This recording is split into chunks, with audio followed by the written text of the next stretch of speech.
Hello বন্ধুরা, আজকে আনরিকুয়েটেড লাভের পরপর দুটো পার্ট মানে 9 আর 10 একসাথে এক্সপ্লেন করব। যারা এখনও অবধি আগের পার্টসগুলো দেখোনি তাদের বলবো প্রিভিয়াস পার্টসগুলো দেখে নেবে, তাহলে হোল ড্রামাটা তোমাদের বুঝতে সুবিধা হবে। বন্ধুরা, চ্যানেলটি সাবস্ক্রাইব করে রেখো আরও এরকম ইন্টারেস্টিং ড্রামাস দেখার জন্য। চলো তাহলে আজকের এক্সপ্লেনেশনটি শুরু করা যাক। সিনের শুরুতে আমরা দেখি লুজি আর বালি একসাথে ক্যান্টিনে এসে একটা টেবিল দেখে। লুজি দাঁড়িয়ে পড়ে। বালি ওকে বলে, কেউ তোমার মতো 3টে চপস্টিক ইউজ করে খাওয়ার জন্য। লুজি বলে এটা শ্যাং যে এখানে বসে খেয়েছে। আরও বলে আমরা এখানে আসতে একটু লেট করে ফেলেছি, নয়তো শ্যাংয়ের সাথে দেখা হয়ে যেত। এইদিকে লুজি আর বালি অন্য সিটে বসে আছে। লুজি অনেক দিন ওয়েট করেছে, তাই ও ডিসাইড করে আজ শ্যাংকে এসএমএস করবে। আর ওকে এসএমএসে বলে যে আমার আন্ট রাজি হয়েছে, সো তুমি আমার কাজিনদের মানে জ্যাক আর কোকোকে এখন থেকে পড়াতে পারবে। লুজি আরও লেখে যে আমার আন্ট তোমাকে ডাবল পেমেন্ট করবে। এরপর লুজি এসএমএসটা শ্যাংকে পাঠিয়ে চুপ করে বসে থাকে। এবার শ্যাং লুজির সাথে ঠিক কথা বলবে। বালি লুজিকে খেয়াল করছিল যে ও শ্যাংয়ের সাথে কথা বলার জন্য কত কিনা চেষ্টা করছে। বালি লুজিকে কার্ড দিয়ে বলে একটা কার্ড চুজ করো। লুজি চুজ করে। বালি সেটা নিয়ে দেখে এবং বলে এটা তো একটা ব্যাড লাকের সাইন, লাইক কেউ তোমার ব্যাপারে উল্টো পাল্টা রিউমার্স ছড়াবে। লুজি এটা শুনে ভাবে কে এমনটা করবে আর কেনই বা করবে। নেক্সট ডে ইউনিভার্সিটির ডিবেট কম্পিটিশনের জন্য শ্যাং রেডি, যেখানে হানিয়া ছিল আর রুচিও ছিল, আরও অনেক স্টুডেন্টস ছিল। লুজি ভেতরে ঢোকেনি, বাইরে দাঁড়িয়ে শুনছিল। ডিবেটের টপিক ছিল সেলফলেস লাভ অর সেলফিশ লাভ, কিন্তু শ্যাং সেলফিশ লাভের ওপর বলতে শুরু করে, যেখানে শ্যাং হানিয়াকে উদ্দেশ্য করে বলে সেলফিশ লাভ খুব বাজে, যে শুধু নিজেরটাই ভালো বোঝে, অন্যকে দুঃখ দিয়েও সে ভাবে কিছু যায় আসে না। হানিয়া সব বুঝতে পারছিল যে শ্যাং ওকে মিন করে বলছে, কারণ ওদের ব্রেকআপ হয়ে গেছিলো, যেখানে এখন হানিয়া আবারও শ্যাংকে ওর লাইফে আনতে চাইছে। অনেকক্ষণ ডিবেট কম্পিটিশন চলার পর শ্যাং জিতে যায়। শ্যাং হলের বাইরে আসে, তখন ওর বন্ধুরা ওর তারিফ করছিল। এইদিকে হানিয়া শ্যাংয়ের ক্লোজ হচ্ছে এতটা যে মনে হচ্ছে ও এখন আবারও শ্যাংয়ের গার্লফ্রেন্ড। ওরা সবাই চলে গেলে শ্যাং হানিয়াকে বলে আমি এখন ল ক্লাস অ্যাটেন্ড করতে যাবো। হানিয়া বলে ওখানে তো লুজিও থাকবে, আর ইন ফিউচার তোমার ল ক্লাস কোনো কাজে আসবে না, তো ওই ক্লাস তুমি আর করো না। শ্যাং হানিয়াকে বলে তুমি প্লিজ আমার বিষয়ে এত মাথা ঘামিও না, তুমি তোমার নিজের খেয়াল রাখো।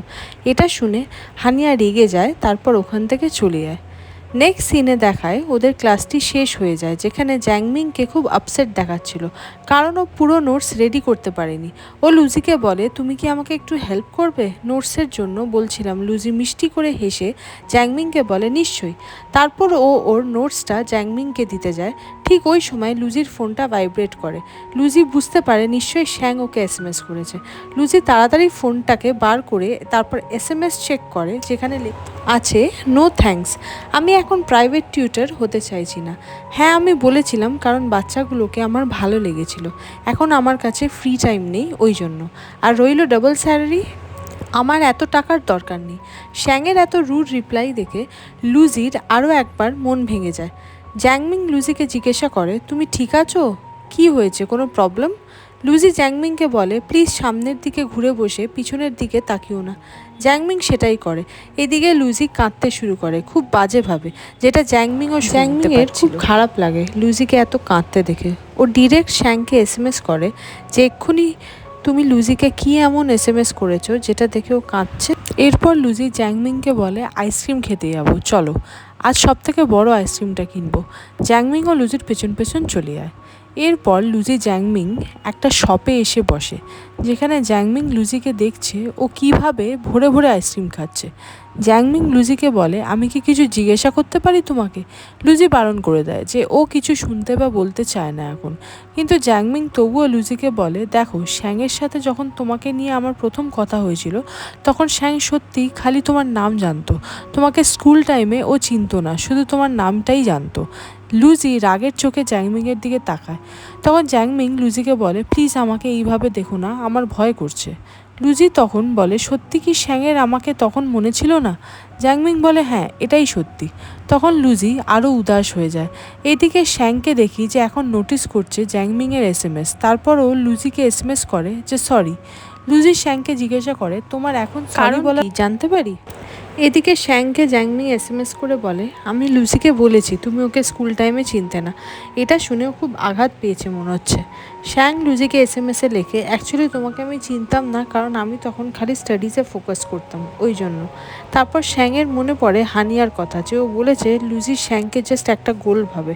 এসব মনে করে শ্যাং লুজিকে এসএমএসটা আর পাঠায় না, মানে লুজি ওর এসএমএসের রিপ্লাই আবারও পেল না।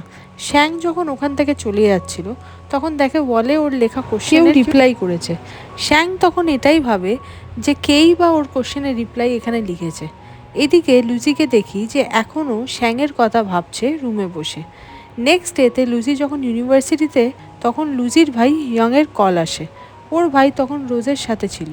ইয়াং লুজিকে বলে, আন্টের শরীরটা একটু খারাপ করেছে, আমি হসপিটালে ভর্তি করে এসেছি, খুব বেশি চিন্তা করো না। কল কাটার পর ইয়াং রোজকে বলে, আমি তোমাকে এখানে শর্ট ক্লাস দিতে এসেছিলাম, কিন্তু তোমার মন তো পড়াশোনাতে থাকেই না। রোজ সরি বলে এবং বলে, আমি আসছি। এরপর ইয়াং দেখে রোজ ওর জ্যাকেটে একটা কিউট ফটো এঁকেছে, যেটা ইয়াংয়ের কাছে খুব কিউট লাগছিল, বাট ইয়াং ওটা ওখানেই রেখে চলে যায়। রোজ ফিরে এসে যখন দেখে ইয়াং ওটা ওর সাথে না নিয়ে গিয়ে রেখে চলে গেছে, ওর মন খারাপ হয়ে যায়। নেক্সট ডে লুজি ওর কলেজের লাইব্রেরিতে বসে স্টাডি করছে। এখানে শ্যাং আসে এবং লুজিকে দেখে। শ্যাং প্রায় অনেকক্ষণ ধরে লুজির দিকে তাকিয়েছিল। লুজি লাইব্রেরি থেকে চলে যাওয়ার সময় উইন্ডোতে কিছু একটা লিখে দিয়ে যায়, যেটা শ্যাং দেখে এবং ও দেখতে যায় কি লিখলো লুজি। যেখানে লুজি লিখে গেছে যে আমরা কাউকে নিজের থেকেও বেশি ভালোবাসি, যে কোনো দিনও আমাদের হবে না, আর সেটা শুধু আমরাই জানি, যাকে ভালোবাসি সেই মানুষটা জানে না। এদিকে শ্যাং বুঝতে পারছে লুজি শ্যাংকে নিয়ে জেলাস ছিল না কখনো, না ওকে ওর গোল ভাবতো। শ্যাং বুঝতে পারে লুজি ওকে পছন্দ করে, আর কবে থেকে ওর ফিলিংস ওর মধ্যে চেপে রেখেছে। নেক্সট সিনে লুজি ওর ক্লাসে বসে আছে আর জ্যাংমিংকে এসএমএস করছে, আমি তোমার জন্য সিট রেখেছি, তুমি আসছো তো? জ্যাংমিং এসএমএসের রিপ্লাইতে বলে, হ্যাঁ 1 মিনিটে আসছি। কিন্তু তখন শ্যাং রুমে আসে, লুজির পাশে সিটে গিয়ে বসে পড়ে। লুজি শক হয়ে যায়, দেখে যে শ্যাং আমার পাশে কেন বসলো। বন্ধুরা, আমার থেকে দূরে পার্ট শেষ হলো, নেক্সট পার্ট নিয়ে আসছি খুব তাড়াতাড়ি। বন্ধুরা, এখনও যারা সাবস্ক্রাইব করনি চ্যানেলটি সাবস্ক্রাইব করে রেখো নেক্সট পার্টের নোটিফিকেশন সবার আগে পাওয়ার জন্য। তো দেখা হচ্ছে নেক্সট একটা ভিডিও নিয়ে। বাই।